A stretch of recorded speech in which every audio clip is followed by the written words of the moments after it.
Like when she was responding to her mom, I used to be like, hi, Wena, no, tone it down. I knew that I was intelligent. That one I knew. That one, no one could convince me otherwise. Everyone must get out of the house so that me and Katleo can remain, since we are women. Dumelang, hello, welcome back to my channel. Summer I so fit, I am forcing it. It's August, so I've decided that I'm enough of winter, so I'm going to start wearing as if it's already spring. Spring will catch me somewhere. Am I the only one who's tired? Like, I am so tired. I'm out of outfit ideas. I don't know what to wear anymore. I'm tired of jerseys and polo necks and whatever. And I think I've really tried this year. It's only August and now I'm like, I'm over it. Usually I'm over it at the beginning. But anyway, that is not why I'm here. Thank you so much for joining me again. If you are new here, please don't forget to subscribe. If you are returning, thank you so much for returning. And also I wanted to celebrate something. I now have 1,000 watch hours. Woo! Thank you so much for those ones who've been watching my videos on the background. And if you have not yet started and you have unlimited Wi-Fi, please watch my old videos. You do not have to interact with them. I just need you to help me to push my watch time, because I've been honest, I do want to be monetized. So I'm putting it out there, and unfortunately I cannot do it alone. I need your help in order for me to do it. So without getting into it, this video I saw Lindo live with Lindo. Yeah, if you are not subscribed to her channel, please do. She is such a breath of fresh air. I love how calm she is. And I saw it on her channel, and I was like, no, I love the idea. So I wanted to do something light and something that is going to help you to get to know me better, because I believe that people buy into who you are. Or am I wrong? Yeah, I feel like I buy into who you are more than what you are trying to sell or what you are trying to promote. I need to know who am I invested in. So it is a first time tag. So I felt that I wanted to do everything because I get numb like that. I want to be deep. I wanted to do my life until so far. But I remembered something that our bishop shared at church recently. He was talking about that our life has 3 dimensions. There is the first dimension, which is 0 to 30 years. The second one, which is 31 to 60. Then the third one is 61 upwards. So I thought, let me focus on the first dimension. And he was saying what you do on the first dimension, it's going to show in your second and third. Whatever you are planting right now in the first dimension, if you are still in your early 30s, you are not yet 30 years old. So whatever decisions you are making today, whatever habits you are building, whatever principles you have, whatever values you are doing currently, whatever you are planting right now, even if you are not aware, you are going to see the results most of the time in the second dimension of your life, when in your 40s or 50s or 60s or whatever. And I think that is so true. If you are already 40, or over 30, can you please just comment? Have you noticed that in your life? Have you noticed that some of the things that you were doing in your first dimension, the results are only showing now? And I think that is so true. So this is a fun one. It helped me to go down. So I didn't go through all the questions because maybe I'm lazy. But yeah, I love getting my honest reaction on camera. So the first one is, who was your first best friend? So I decided to do mine according to when I was in primary and when I was in secondary school. So when I was in primary, it was Maria Situmune. I don't know if we knew that we were best friends, but I remember we stayed closer to each other. She stayed with her grandmother, and I also stayed with my grandmother and my mother, Lena with her mother. So we used to, she was my bestie. We will accompany each other literally almost the whole day. So when we came back from school, I will go home and change my clothes. Then after, I will go with her to her home. She will change her clothes. Then after we will go back to my home. Then after, like, we could do that until maybe it's like around 5 o'clock. It's starting to be dark. Then we go home. That was, yeah, she is so kind and so gentle. We are still in touch, but not the way we used to be when we were younger. But I will always thank God for her because she was such a great person. She is a great person. Why am I saying she was such a great person? So that was my first best friend. So sweet, Maria Stumo, in primary school. Then in high school, it was definitely Katleho. She does comment sometimes. She watches my channel. My friend doesn't. She's not a social media person, but one thing she will come through, especially on YouTube. She will come and watch my videos, comment sometimes if she remembers. Sometimes she doesn't comment. So Katleho, she is the opposite of me in that she's more brutally honest than gently honest. So Kimotswana. And I used to be so shocked because I'm Mopedi. In our culture, when you address adults, you address them in plural instead of singular. In Setswana, it's not the same thing. So I used to be so shocked. Kata was very bold from an early age. Like when she was responding to her mom, I used to be like, hi, Wena, no, tone it down. And one thing that I appreciate so much about Katleho, she is the first person who made me believe that I can do almost anything. I don't know what she saw in me, but she was that friend who will always say, show me omonde, it's just that you are here, wabana for now, you can't afford to relax it. And I also remember because growing up, I didn't think that I'm beautiful. I knew that I was intelligent. That one I knew. That one no one could convince me otherwise. Mara, I did not believe that I am beautiful. So Gata was the first person who made me believe that I am beautiful and I can have great dreams and I'm going to conquer the world. She used to say, Chomiwena, you are going to be very rich, you'll have this job, this great job, you'll be having lots of money. So she used to speak life into me, even when I did not see myself like that. But she was one of those people who spoke life over me from an early age. And as I grew, I truly thank God for her because I believe the person that I am today is because I had such a great friend. And she was so protective over me. Like, you will hear as I continue answering some of the questions. We had great times with Katleho. First time I got into trouble in primary school. You probably had this one before. So there was a time in primary school, I had a great idea that I'm not going to go to school. You see that time after you write exams and nothing is really happening at school, you just go and just play then after. So I decided that I'm not going to go to school. I think I was doing standard 1 or 2. What is standard 1 and standard 2?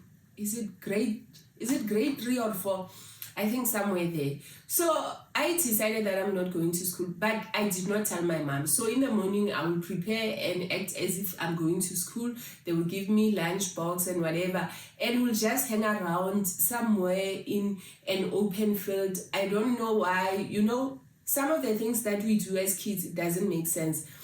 The day before school closed, one of our neighbors found me, and she told my mom. Okay, long story short, my mom was not impressed with me. She smacked me, she beat me, then the teacher and everything. That was the first time I got into trouble in primary school. After that, I never got into trouble. And in high school, first time, but I wasn't troublesome. I believe so. It's just, unfortunately, my mom is not here to testify. So in high school, there was a time we used to be very active, in youth things. There was a time we went away. And Katleho is the one who made me get into trouble. So we went away. We were supposed to go to this conference. I don't know what happened. Then the conference did not happen. Then instead of coming back home immediately, we didn't go back home. So my mom found out the following day. My mom and Katleho's mom, they were looking for us. there was a whole lot of drama. Some of the things I can't share because they involve other people. But they were looking for us. Finally, they found us from one of our friends. Yo, the way my mom was so angry. My mom was so furious with me. My aunt, Mani Mapula, she's still alive, thank God. My aunt was one of those aunts. You know those ones where when you are naughty, they call that person. My aunt was one of them. So if you are naughty, your parents were going to call Mani Mapula, and when Mani Mapula comes, you know that it's going to go down. So she was talking to us, and Katleho, as usual, she was busy answering. I know my aunt, so I was not answering. Katleho was busy answering. I remember my aunt was like, everyone must get out of the house so that me and Katleo can remain, since we are women, and we will show each other. But it didn't get to that point. So that was the other time I got into trouble. Mara, I was innocent. Katleo, you must comment. You were guilty, show me. It was not me. My first boyfriend. So, my first boyfriend, I think I was doing standard 9. How old was I? Now I don't remember ages. Maybe I was 14 or 15. Yeah, my first boyfriend. So what happened, guys? I had a white boyfriend. Can you imagine what a big deal it was for me as a child, as a teenager who was in that awkward space where she was not sure about herself. She was not sure if she was beautiful enough, if boys could see her. And I love reading books. So I love reading Mills and Boon. And Mills and Boon were selling this idea. Obviously, everyone there was white. It was a white prince. It was a white businessman. It was this white guy. So I had this wish to be married to a white guy. So when this white guy was like interested in me, and he knew Sisut, I should have seen that there was something wrong when the fact that he knew Sisut. But I was so excited that he noticed me. I was so excited. But I'm not even sure if I should say he was my boyfriend. Because, plot twist, he had a baby mama in the township, but far from where I stayed. He had a baby mama. I feel so bad. So it's like I was the third wheel. I am so sorry, but I feel so bad. I was willing to be involved with someone who already had a girlfriend, a steady girlfriend who was pregnant. Mara, I blame poverty, because come to think of it, I was wondering when I was doing this video, what happened to that girl and her kids? Is the guy still supporting the kids? You know? And I think for us, it was that thing that he's a white boy, so we were excited that he's giving us attention. You see, parents, please, you must invest in your kids. Please give them the confidence to know that they are enough, and to know when something is really not for them, and to understand that they don't need anyone's love or affection in order to know that they are enough. So nothing really happened with us. It just fizzled out. I think probably Katleo, because my friend, I don't know, she was protective of me. Probably she told me, what are you doing? Yeah, so it ended there, but I feel bad. I was willing to be involved with someone who had a boyfriend. Girlfriend, because I remember one time finding out that, and obviously he lied. He said that no, they are no longer involved and what. And because shame, I wanted that fairy tale. I believed him, but it didn't go anywhere. It just ended there. First kiss.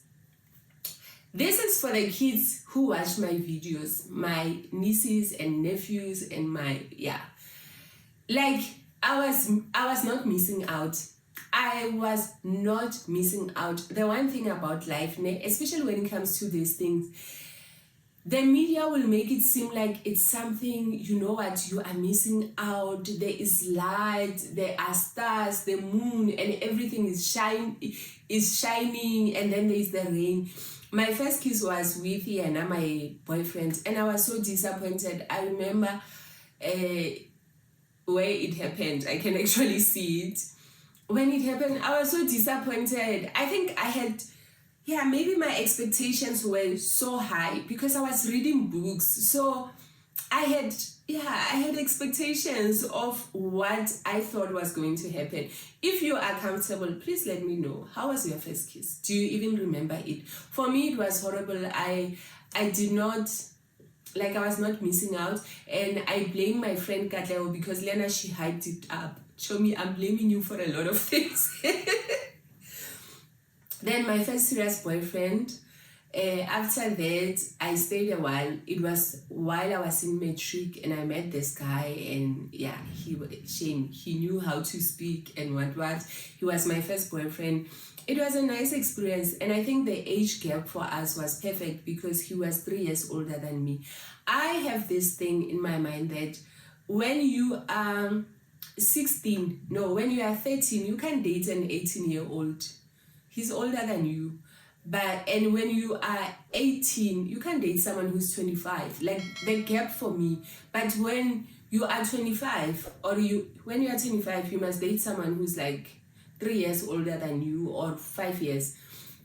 When you are 30, I feel like you are mature enough. So the age gap, it does not really matter. The reason why I'm saying this, when I dated him, I think I was 16 or something. And because he was 3 years older than me, I was able to defend myself. I was able to advocate for myself. If I said I did not want to do something, I did not want to do it. He couldn't force me. But I believe if he was way older than me, it was not going to be the same. Like, for example, there was a time, when you are in love and like, yo, it would be so nice to have a baby like you, with your eyes, and you feel like, yeah, ne? Mara, after when I leave, I'm like, no, I don't want a baby. And I was able to do that because he was not that older than me. Let me know about the age gap thing. Do you think that it is important or it doesn't matter? For me personally, it matters.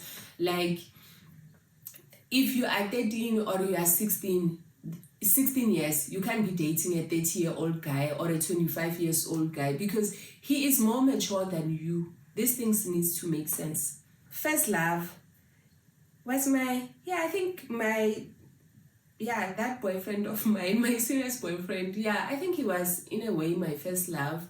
Mara, now that I've met my hubby, I understand that there were things that I did not know or I did not understand. And my idea of what love is very different from what I thought at the beginning with my first experience, because now I understand myself better. And I remember when I met my husband at the beginning, I had so many aha moments in how he treated me, where I felt like, oh, this is how it's supposed to be. This is how someone is supposed to respect you. This is how someone is supposed to show up for you. So I think my real first love, where I was not loving someone from a place of I need you to accept me, but I was loving someone understanding that I am enough. So you being in my life is just the icing on top. It's not that if you are not in my life is going to stop. Yes, I will miss you, Mara, I will be okay. So I think I only had that love later on in life. First time getting drunk, I shared this one before. So the first time I got drunk, we had a pens down when I was doing matric. So I think it was brutal fruit or something at that time. I know it was sweet. So we had that, and I was a bit tipsy and whatever.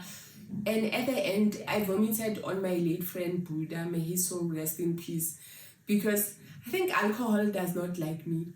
And I'm so grateful that alcohol does not like me.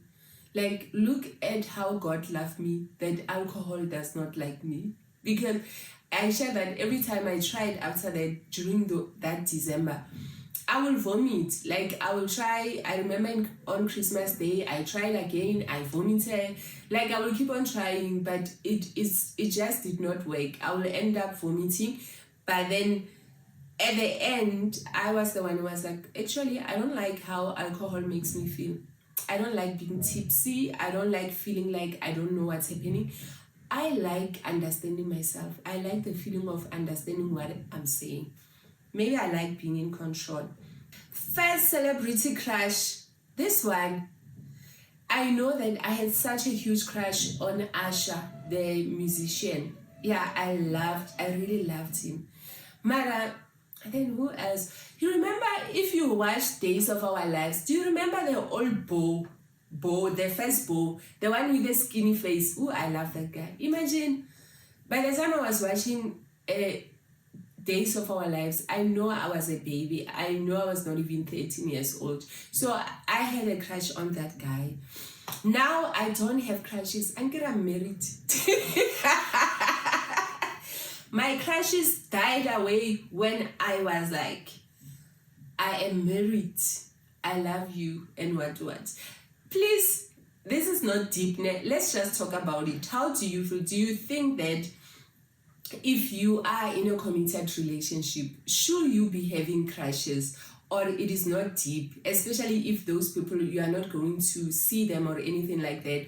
Personally, for me, I don't believe in having crushes, because I remember we had a conversation with Ogi and Auntie Bongi, and Ogi was like, it's just a crush. And I'm like, for me, a crush is like you are lasting after that person. It's the first step. Why am I crushing on you? What do I want with you? Hence, I never understood this woman crush Wednesday, because I like the women inspired what Wednesday, something like that. You can inspire me, but I'm not crushing on you. Crush for me, maybe it's me who do not understand the meaning of crush, but crush for me, you crush on someone that you want. And when you want them like in a romantic way. I don't know. Let me know. Am I overthinking it? First cell phone.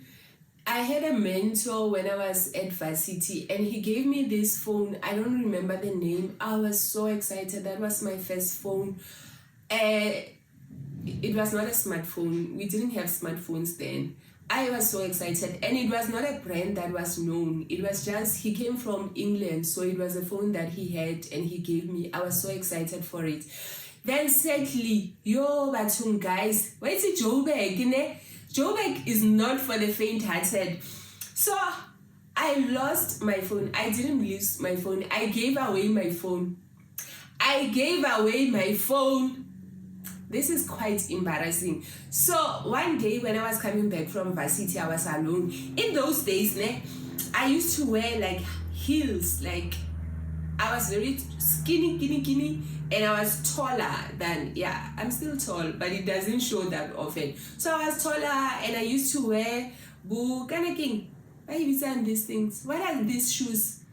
It wasn't really high heels. What do they call them? Platforms. Yeah. And tight things. So this one time I met this guy. I remember I was staying in the CBD downtown, like President Street. I was passing the C2 hall. Then this guy, he's like, oh, hi, how are you? He was around some people. Then he came to me. He's like, oh, we are actually looking for promoters. And I was looking at you, and I think that you will make such a great one. And what, can I have your number? Okay. Excitement, like, oh, imagine my story, I am discovered. Imagine calling my mom in Limpopo and saying, Mama, guess who's going to be the next model? Guess who's going to be the next one? So I gave him my number, then I left. I went to the flat where I was staying. I got there. Then he called me, he's like, okay, can you please come to Park Station? We are going to meet. Okay. Like, I'm not thinking anything, guys. You understand? Like, I'm not suspecting anything. But I was new, go Joburg. I trusted everyone I met. So I left and went to Park Station. We got there. There was a wimpy. He says, okay, order something to eat. I ordered something to eat. And then I ate and everything was fine. I was eating a burger. And then he's like, his phone is flat. I borrowed him my phone. He went out first time, he came back. Then he went out second time, he came back. Third time, he didn't come back. So I'm starting to get worried. And I don't have his number, because his number is on my phone, the phone that he took away. So I went outside. I'm looking, I can't go outside. So I'm telling the waiter, sorry, this is what happened and what. Then they told me, Shem, you've been scammed. I'm like, no, he came and like, Shem, you've been scammed. I didn't have money to pay for the meat. So I'm like, what's going to happen? The manager was so kind. He was like, no, it's okay, just go, you don't have to pay. I was scammed when I told Abu Tsemi that is like my dad. So when I told him, he laughed at me. He was like, welcome to Joburg. I told my mom, I was so heartbroken. Since then, in Joburg, even when you see someone, and please don't trust. If you don't know them, you don't know them. So that's how I lost my first phone. First job, I worked at the company that was like sort of sponsoring us. Yeah, they were sponsoring us when I was at varsity. So I worked there as a temp on a contract basis. I was capturing recons, like tax recons. I was enjoying it. Yeah, that's what I was doing. I don't remember how much I was getting paid. That was what I was doing. And I actually thought that I was going to grow into that company. I thought that they were going to take me permanently afterwards, but it didn't work like that. But I get all things work together for our good. What was my first car? It was a Polo something. One thing about me, guys, I do not know cars. I really do not know cars and brands and what. All I know that it is a small car, it is a big car. Maybe I will know the color, but I do not know. And I don't want to know. It doesn't interest me. Like, it's not helping me. So it was a Polo. I don't remember it's a Polo what. My husband will probably have a better idea than me. I don't even have a dream car. You know how people will say, oh, I want this car if I can. No, I don't have a dream car. A car for me is for taking me from point A to point B. That's it. All I need to know is that, is it safe? That's it. Okay, this one was first time in a plane. So this one, it happened to me like in my second dimension. Yeah, in my second dimension, because I already had Oki. So the first time I went on a plane, I think I was around 30 or 31. We went to a wedding in Durban, and that was very nice and exciting. So yeah, and I wanted to share this one because you know how sometimes society will shame you for not having certain experience. You know, when people talk about bucket list, sometimes you'll end up feeling like there's something wrong with you. The fact that you never went to Durban, or the fact that you've never been on a plane, or you never went to Cape Town, or you never went anyway. Please do not allow society to shame you for the experiences that you have or you never had. Our circumstances are not the same, and our priorities are not the same. Do what is necessary for you. So, and just because you never did it in your early years, it does not mean that you will never do it. The time will come, a season will come where you are able to. And I think it goes to, I've never went to Cape Town until last year. And I've always wanted to go to Cape Town. It was one of the things I wanted to. But I did not have the resources to go to Cape Town. I only went last year, and I truly believe that it was God. It was truly God. I went through an organization named Embrace, and it was fully paid for. Like everything, the tickets, the hotel, everything. That is God. And sometimes that's how things are going to happen for you. I pray it will be like that, where God just gives you a suddenly. He answers your prayer, your deepest prayer. And someone says, hey, come and do this thing. So I hope you enjoyed this so far. I wanted to share the other part, but I think I will share it as the second dimension of my life. Thank you so much for watching until so far. Let me know, do we have any similar things, or are we completely different, which is also okay, because I think there is so much greatness also in diversity. We can always learn from each other, or we can always unlearn from each other's experiences. Thank you so much for watching until so far. Don't forget to like, to subscribe, and also to share with someone else. And thank you. Please don't forget to watch the other videos that you have missed. Thank you so much. Bye.